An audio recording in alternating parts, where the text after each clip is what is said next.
Welcome to Latin Eyes. I'm Vanessa Ennis, and today we take you on a fantastic journey in Portugalinhas in Brazil. How exciting! My live stream of going to Brazil was now a reality, and yet I was filled with apprehension at the same time.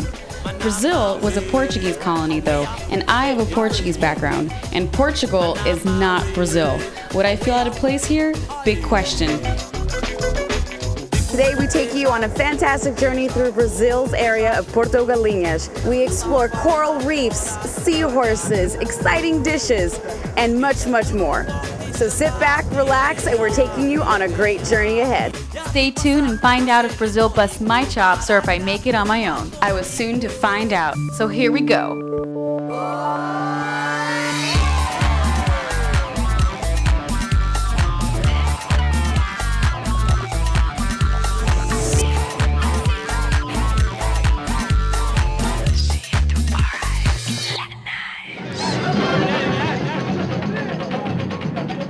When I used to think of Brazil, I imagined bright colors, crazy dancing in Carnival, sipping caipirinhas on the beach in Rio, and the vast, lush Amazon.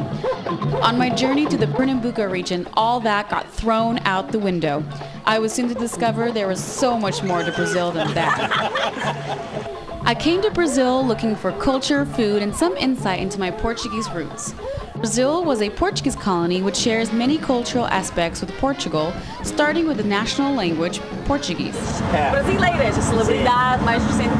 And although I've spent much time in Portugal and speak Portuguese fluently, I still feared feeling like a fish out of water because the cultures of Portugal and Brazil are so different.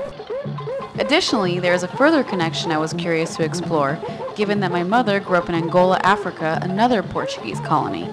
Angola shares various cultural and geographical similarities to Brazil. I was hoping to literally taste some of the exotic food she described to me over the years in her childhood in Africa. Nothing goes better with a Brazilian meal than a typical Brazilian hat. Upon arriving in Brazil, I hopped on a bus to Porto de Galinhas. But first, a mini pit stop was definitely in order. This way. I figured what better way to blend in with the Brazilian locals than to buy some new typical Brazilian clothes. That would surely help me to not feel out of place. Like you have to ask me twice to go shopping. Ask him for a t-shirt for me. You want like a tank top like that? No, I don't want a wife beater. Even Andres, the executive producer / camera guy, got bitten by the shopping bug and decided to buy a tank top. Très fancy, dude. Physical assimilation phase 1 complete. Here I am with my new Brazilian outfit. I got a dress, flip-flops, Havaianas, and some lovely t-shirts. Now we're heading over to Portugalinhas to the wonderful Somerville Hotel to enjoy a fabulous lunch provided by the hotel. Now my spirits were beginning to lift. I was united with my two loves, clothes and food. But before food, I got an amazing insight into the slave culture of years gone by. My guide, Baruch, regaled me with a song. It was not just any song, though. Você vai pagar dobrado cada lágrima rolada desse meu penar. You're going to pay the double every tear that I shed for you. Ah, Baruch, what an amazing guide. He made our trip. He was our Yoda, our guiding force. That fish out of water feeling I was describing earlier, he was in a big way responsible for alleviating that cultural insecurity. É pau, é pedra, é o fim do caminho, é o resto de toco, é pouco sozinho, é caco de vidro, é a vida, é o sol, é a noite, é a morte, é o laço, é o anzol. After a scrumptious meal at the Somerville Hotel, I took a walk through the beautiful grounds and made my way to the ocean to take in the view. Finally, alone at last. If you don't count the ever-present fly on the wall, the camera guy, who followed me almost everywhere with his one eye, the eye of the camera. But never mind him. The scenery was too gorgeous to be disturbed by the camera's presence. É uma ave no chão, é regato, é uma fonte, é pedaço de pão, é The next day, I woke up ready to go on an excursion to the Maracaípe Bay Seahorse Sanctuary. I was very excited to explore the local wildlife and see the mangroves. Filming you right now. Oh, you are? Oh, I didn't know that.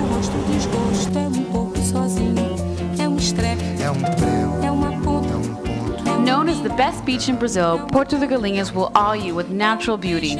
From the miles of fine white sand and crystal blue warm waters, to the natural tide pools that house some of the largest coral reefs in the world, you'll never want to leave. It sits only 50 miles south of Recife like a pearl in its own oyster of nature, still almost untouched by man's hands. Despite its popularity and dependency on tourism, Porto de Galinhas remains a quaint fishing village with a small town feel. Luis Nunez talks a little bit more about just how special Porto de Galinhas really is. Most people that come to Brazil usually go to Rio de Janeiro first, but Recife and Porto de Galinhas would allow you the opportunity to come to what perhaps Rio was many years ago, when it was not so civilized, because this is really an adventure.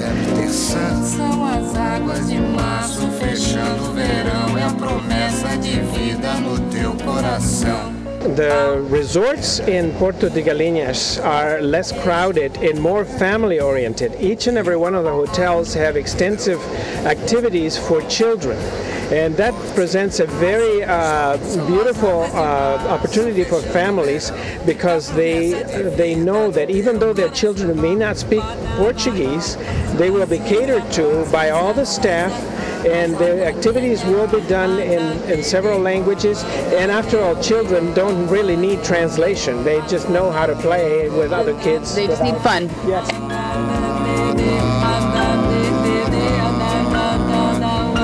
We are here with Baruch Bernardo in the Maracaípe Bay, about to explore little seahorses. In this area, we have a natural nursery area of seahorses. We have these species well conserved and preserved here. And we do a very nice job here, just to avoid the extinction, the brink of extinction of these endangered species of seahorses. So it's a type of a conservation project? Yes, it's a refuge.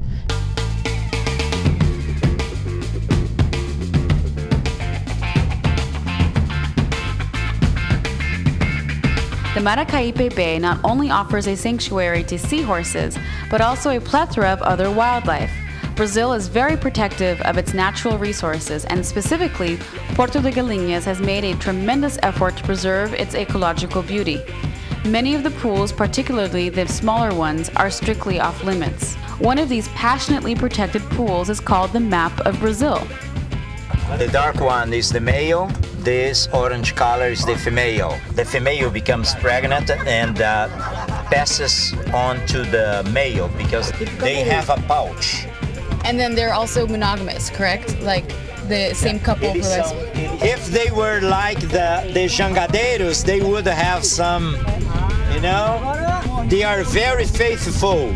When one dies, you know, they are different from humans. The other one dies too, right? Yes. So it's very faithful. Monogamy and the husband gets pregnant. Yeah, that really should happen with humans as well.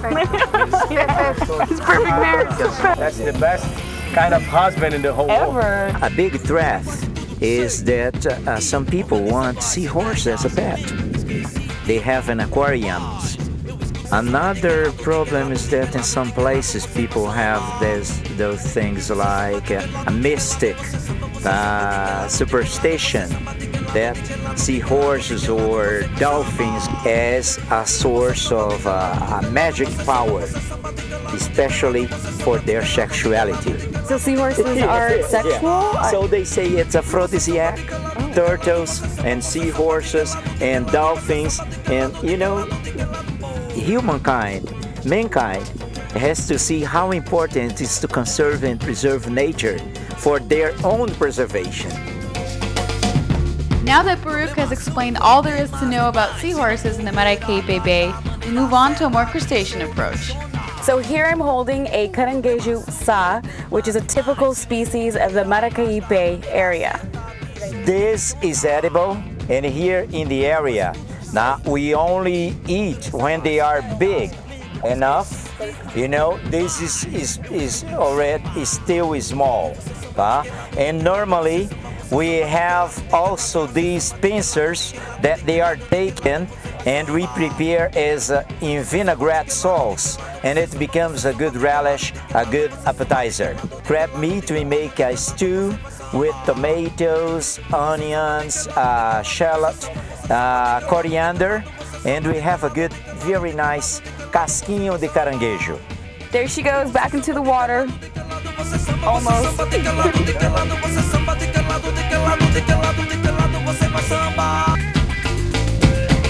Coming up next, we explore all these different kinds of fish and even feed them. So we go to the home of local artist Caraca, who is the father of the chickens, and learn how to make camaranga. It's a souvenir to take home. Caraca. Cacará. Oh, sorry, cacará.